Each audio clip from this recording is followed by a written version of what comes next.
स्वागत है आपका। उत्तराखंड प्राइम देख रहे हैं आप। मैं हूं आपके साथ आस्था कौशिक और इस वक्त पूरे प्रदेश का कोरोना का ताजा अपडेट हम आपको दे देते हैं। प्रदेश में कोरोना के 3 नए मामले सामने आए हैं। इस वक्त की बड़ी खबर देहरादून की बात करें तो यहां पर 2 नए मरीजों में कोरोना की पुष्टि हुई है।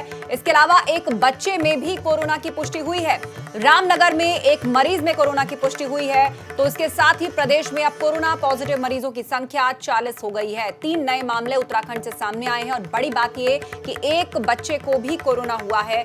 उस बच्चे की रिपोर्ट भी कोरोना पॉजिटिव आई है। 2 मामले देहरादून से सामने आए हैं। कुल मिलाकर अब प्रदेश में कोरोना पॉजिटिव मरीजों की संख्या अब 40 तक जा पहुंची है। बड़ी खबर, कोरोना से पॉजिटिव मरीजों की संख्या अब उत्तराखंड में 40 तक जा पहुंची है। और इस वक्त सीधा हम रुख करने जा रहे हैं देहरादून से। हमारे ब्यूरो चीफ अजीत सिंह राठी हमारे साथ लाइव जुड़ रहे हैं। अजीत, पूरे प्रदेश की बात करें तो संख्या 40 हो गई है। 3 नए केस। बड़ी बात यह कि एक बच्चा भी कोरोना पॉजिटिव आया है।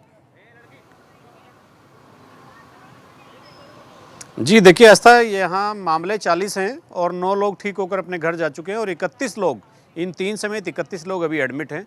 और ये जो बच्चा है, इसके जो फादर साहब थे तो वो जमाती थे, उनको भी एक कोरोना पॉजिटिव पहले मिला था, तो ये उनका बेटा है। और इसी के चलते आज हेल्थ विभाग की टीम ने इसके बच्चे की मदर और बच्चे को दोनों को हॉस्पिटलाइज कर दिया है।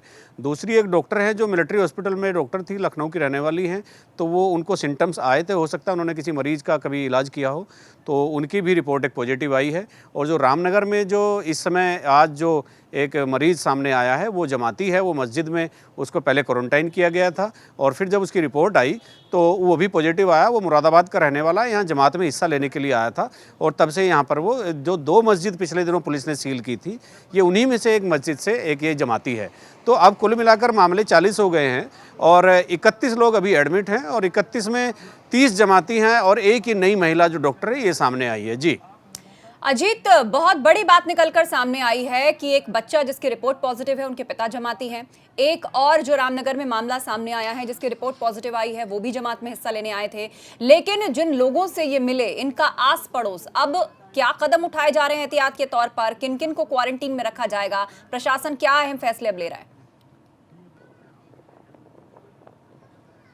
आस्था, देखिए जैसे बच्चा है, जैसा मैंने अभी आपको बताया, तो इनके घर में ये बच्चा है, मदर फादर हैं, तो फादर पहले ही पॉजिटिव केस उनका हो चुका था, तो जो 2 सदस्य घर में बचे थे तो एडमिनिस्ट्रेशन ने उन दोनों को हॉस्पिटलाइज कर दिया है। उसकी मदर को भी पॉजिटिव नहीं आया है लेकिन उनको हॉस्पिटलाइज कर दिया गया है। और ये उनकी जो क्या ट्रैवलिंग हिस्ट्री क्या है, किस किस से वो मिले हैं, आस पड़ोस में किसके घर आना जाना था, वो सारी चीज़ें पड़ताल उसकी चल रही है। और जिन जिन के भी संपर्क में वो लोग आए होंगे तो सभी को क्वारंटाइन करने के आदेश यहाँ से दिए गए हैं। कोई भी इससे अलग नहीं रहेगा। और चूँकि बड़ी सख्ती ऊपर से हो रखी है और लगातार ये 2 दिन राहत मिलती है उत्तराखंड में और तीसरे दिन मरीज आ जाते हैं, तो ये एक बड़ा चौंकाने वाला प्रकरण शुरू हो गया है। तो 2 दिन राहत लेते हैं, हम खुश हो जाते हैं, लेकिन फिर एकदम मरीज आ जाते हैं, फिर वही चिंता बढ़ जाती है। तो इसीलिए जितने भी लोग संपर्क में इनके आए होंगे सभी को क्वारंटाइन किया जाएगा। बिल्कुल। और अभी ये अहम कदम प्रशासन की तरफ से उठाया जा रहा है। ट्रैवल हिस्ट्री इन सबकी पता की जा रही है, किन किन लोगों से ये मिले थे, अब उनको भी क्वारंटीन करेगा प्रशासन। बहुत बहुत शुक्रिया अजीत, आप नजर बनाए रखिए, आगे भी हम आपसे अपडेट लेंगे। आगे बढ़ते हैं। रामनगर में एक और शख्स में कोरोना पॉजिटिव रिपोर्ट आई है। इससे पहले भी एक और युवक पॉजिटिव आ चुका है। 20 तारीख को रामनगर में मुरादाबाद से एक जमात आई थी जिससे 23 तारीख को स्थानीय प्रशासन ने क्वारंटीन किया था। इन सभी को एक मस्जिद के अंदर रखा गया था। इनमें एक युवक की रिपोर्ट पॉजिटिव आने के बाद प्रशासन में अब हड़कंप मच गया है। पॉजिटिव आए युवक को हल्द्वानी के सुशीला तिवारी अस्पताल में इलाज के लिए भेज दिया गया है।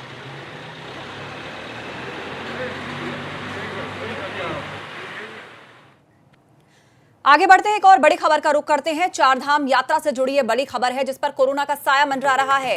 और खबर ये है कि 4 धाम यात्रा अभी शुरू नहीं होगी। लॉकडाउन की वजह से यह फैसला लिया गया है। सिर्फ मंदिरों के कपाट खोलने की इजाजत दी गई है, लेकिन ये यात्रा आम लोगों के लिए अभी शुरू नहीं होगी। कोरोना के चलते ये बड़ा फैसला लिया गया है। 4 धामों के कपाट खोले जाएंगे, लेकिन यात्रा पर कोई भी भक्त नहीं जा पाएगा क्योंकि लॉकडाउन है और उस वजह से सोशल डिस्टेंसिंग मेंटेन करनी है। लिहाजा आम भक्तों के लिए फिलहाल ये यात्रा शुरू नहीं हो सकेगी। देखिए, यात्रा तो इस समय नहीं चल पाएगी। प्रयास ये है कि मंदिरों के कपाट खोल दिए जाएं। परंपरागत तरीके से जो तिथियां निर्धारित होती हैं उनको देखते हुए खोलने का प्रयत्न किया जा रहा है, ताकि जो हमारे वहाँ पे पूजा अर्चना है वो वहाँ पे चलती रहे। आगे बढ़ते हैं। लॉकडाउन के दौरान कुछ दिलचस्प तस्वीरें निकलकर सामने आ रही हैं। अब जंगली जानवर जंगलों से बाहर आकर टहलते हुए दिख रहे हैं। नैनीताल में एक गुलदार सड़क पर टहलता हुआ नजर आया। यह वीडियो काला ढूंगी रोड का बताया जा रहा है। तस्वीरें देखिए, ये गुलदार खुलेआम सड़कों पर घूमता हुआ दिखाई दिया। नैनीताल से तस्वीर निकलकर सामने आई है।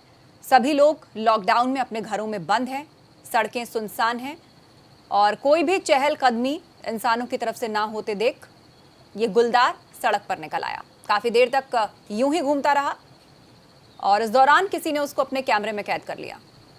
तो ये तस्वीर सड़क पे घूमता हुआ, आराम फरमाता हुआ गुलदार, किसी का कोई डर खौफ नहीं, क्योंकि दूर दूर तक इंसान सड़कों पर नहीं है।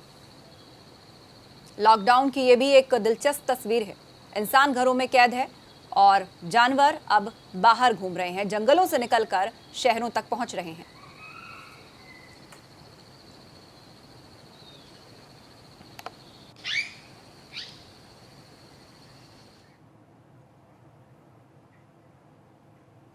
कोरोना महामारी से लड़ने के लिए प्रदेश में अहम फैसले लिए जा रहे हैं। कोरोना वायरस के संक्रमण की वजह से अब उत्तराखंड को कुल मिलाकर 3 जोन्स में बांटा गया है।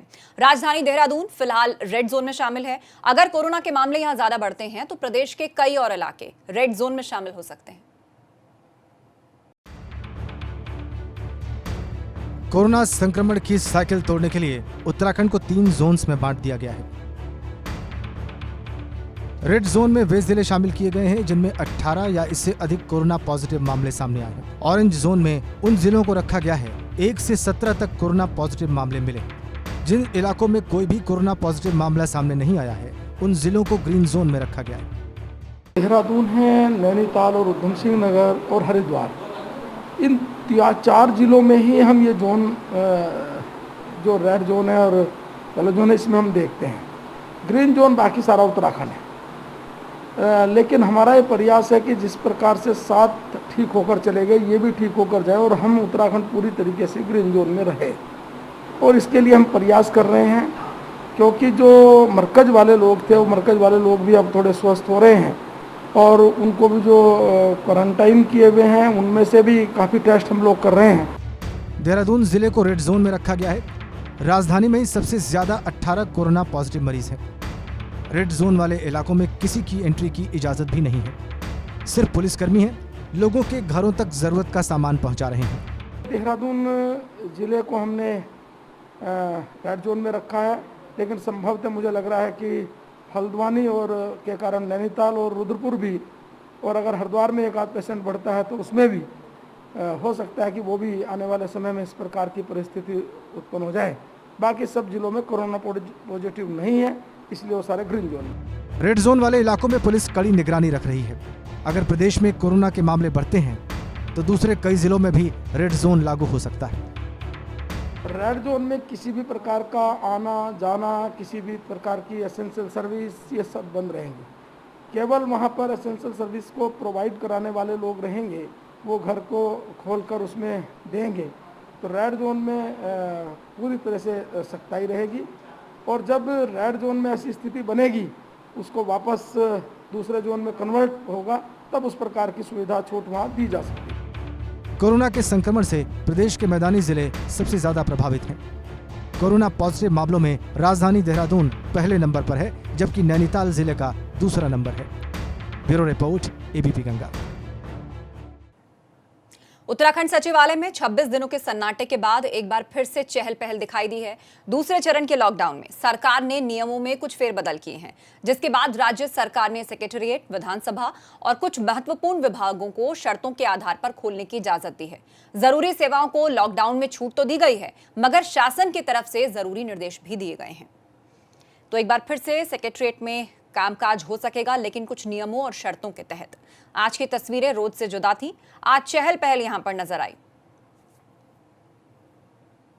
जो हम आर्थिक रूप से हम कैसे सुधार कर सकें, अपनी आर्थिकी का सुदृढ़ीकरण कैसे कर सकें इस विषम परिस्थिति में, उसके लिए राज्य सरकार ने एक कमेटी बनाई है।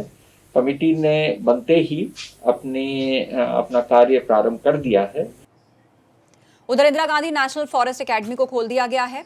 एफआरआई को सील किए 28 दिन हो चुके थे, अभी तक कोई मरीज वहां पर नहीं मिला है और इसीलिए एकेडमी को खोला गया है। लेकिन एकेडमी में जो भी ऑफिसर हॉस्टल है वो अभी लॉक ही रहेंगे।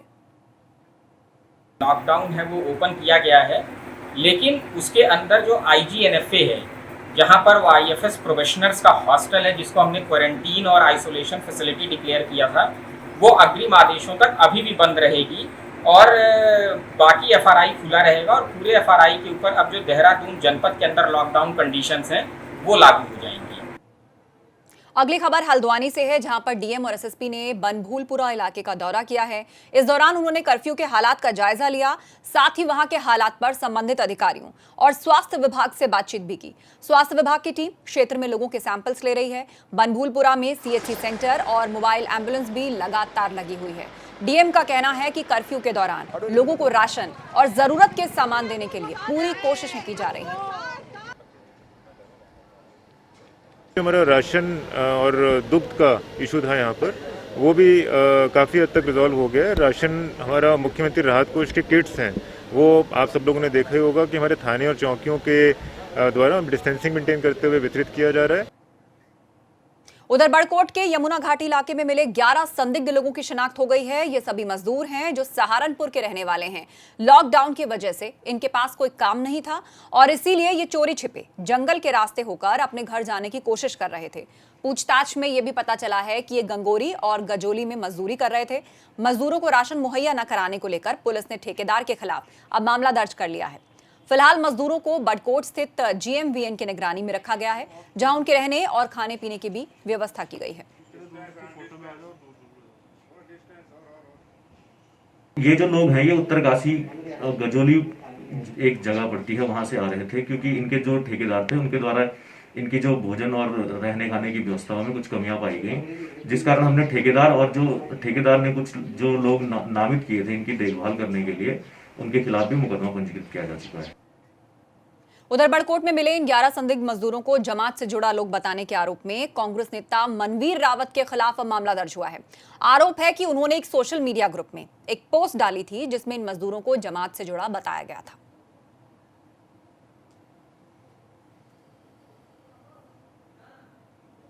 में एक व्यक्ति द्वारा मैसेज प्रसारित किया गया है कि उत्तरकाशी के शालना गांव में 11 जमाती घुस गए हैं। इस सूचना से पूर्व ही हमारी पुलिस टीम मौके पे थी, जांच पड़ताल की जा रही थी। इसी दौरान इस व्यक्ति द्वारा अफवाह उड़ा दी गई कि ये व्यक्ति जमाती है। इस व्यक्ति की ने जो अफवाह उड़ाई, इसके विरुद्ध हमने आईपीसी और डिजास्टर मैनेजमेंट की धाराओं के अधीन इन पर मुकदमा पंजीकृत किया गया है। दरअसल रामनगर में 250 से ज्यादा ऐसे प्रवासी मजदूर हैं जिनके सामने राशन की परेशानी है।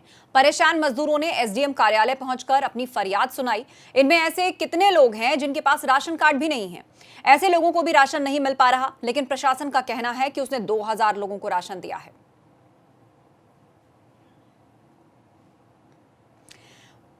कम से कम है रामनगर में। अब मान लीजिए कहीं अगर 1 किलो 2 किलो मिल गया राशन तो उससे क्या पौध पूरा होता है। 250 आदमी तो खर्चे भी चाहिए ना। आए थे पहले तो इस यहाँ 250 आदमी लिख करके लेकर के हम लिख कर दिए तो 2 टाइम खाना दिया, उसकी बाद खत्म। चंपावत में डीएम ने राहत शिविर का निरीक्षण किया। इस दौरान उन्होंने राहत शिविर में ठहरे लोगों से बातचीत भी की। दरअसल राहत शिविर में रह रहे लोग अपने घर वापस जाने की मांग कर रहे हैं। इस राहत शिविर में नेपाल के अलावा यूपी के भी काफी लोग हैं। डीएम ने कहा कि राहत कैंप में खाने पीने की चीजों की कोई कमी नहीं होनी चाहिए।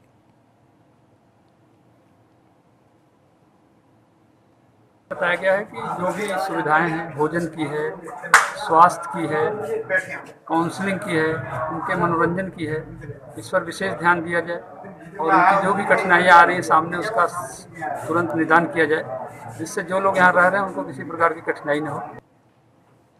वहीं मसूरी में एसडीएम ने झुग्गियों में रह रहे लोगों से मुलाकात की और इस दौरान एसडीएम की तरफ से इनकी समस्याओं पर बात की गई।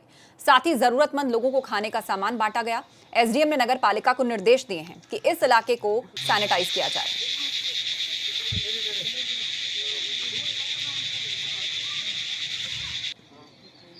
तो जरूरतमंदों को खाने का सामान बांटा जाएगा। ये निर्देश एसडीएम की तरफ से साफ साफ है और इसके अलावा पूरे इलाके को सैनिटाइज भी किया जाए, ये भी ऑर्डर उन्होंने दिया है।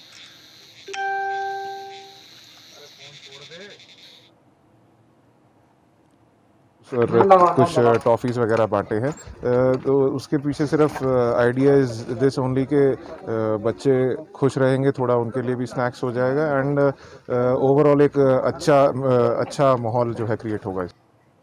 उधर टिहरी के बौराड़ी अस्पताल में ऑक्सीजन सिलेंडर तक की व्यवस्था नहीं हो पाई है। 16 अप्रैल की रात अस्पताल में इलाज के लिए लाए गए एक नवजात बच्चे के लिए ऑक्सीजन सिलेंडर तक नहीं मिल पाया। बच्चे की तबीयत बिगड़ने पर उसे दूसरे हॉस्पिटल ले जाया गया। मामले में सीएमओ अब जांच की बात कह रहे हैं।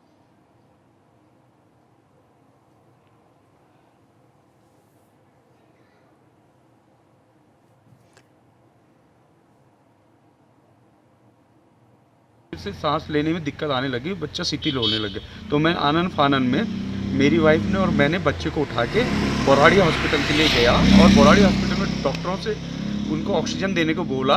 पहले तो डॉक्टर नज़रअंदाज कर रहे थे, मेरा बार बार बोलने पर फिर ऑक्सीजन सिलेंडर ढूंढा गया। ऑक्सीजन सिलेंडर को ढूंढने के बाद जब उसे देने के लिए वो करने लगे, उन्हें ऑपरेट करने नहीं आया कि कैसे इसे ऑक्सीजन देना। फिर स्टाफ के कुछ और लोगों को बुलाया गया, फिर ऑक्सीजन का सिलेंडर जब खोला तो उसमें देखा कि ऑक्सीजन ही नहीं थी। वहीं उत्तराखंड पुलिस विभाग की ओर से करीब 3 करोड़ रुपए की आर्थिक धनराशि मुख्यमंत्री राहत कोष में दे दी गई है।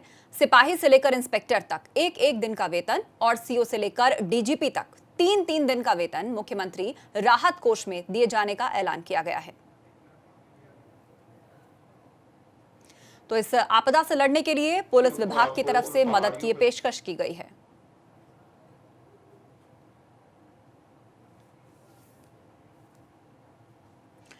तो पुलिस विभाग की तरफ से यह मदद की गई है, जहां पर डीजीपी और सीओ रैंक से ऊपर के जो ऑफिसर्स हैं वो 3 दिन का वेतन और बाकी का जो पुलिस विभाग का स्टाफ है वो एक दिन का वेतन मुख्यमंत्री राहत कोष में दान करेगा।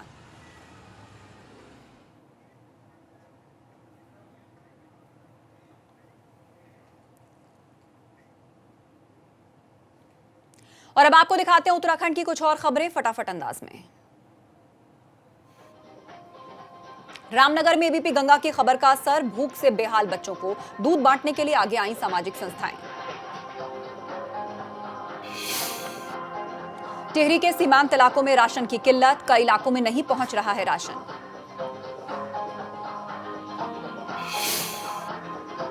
जोशीमठ में आईटीबीपी की तरफ से लगाया गया लंगर, जरूरतमंद लोगों को खिलाया गया खाना।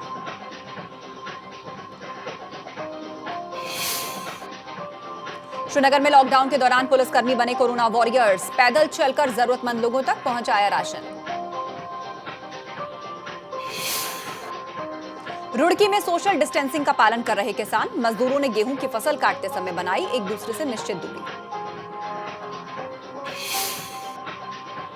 रामनगर में कोरोना की वजह से फार्मासिस्ट ने कैंसिल की अपनी शादी के बजाय ड्यूटी करने का लिया फैसला। मसूरी में छावनी परिषद के सफाई कर्मियों को सम्मान, बीएसएफ के पूर्व आईजी ने किया सम्मानित।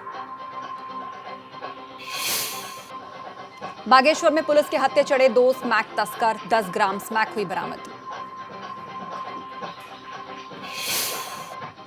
बागेश्वर में बिजली लाइन की मरम्मत के दौरान हादसा, करंट लगने से 2 लोगों की मौत, लाइनमैन समेत 2 लोग झुलसे। इस खास बुलेटिन में इतना ही, लेकिन आगे की खबरों के लिए आप देखते रहिए एबीपी गंगा। नमस्कार।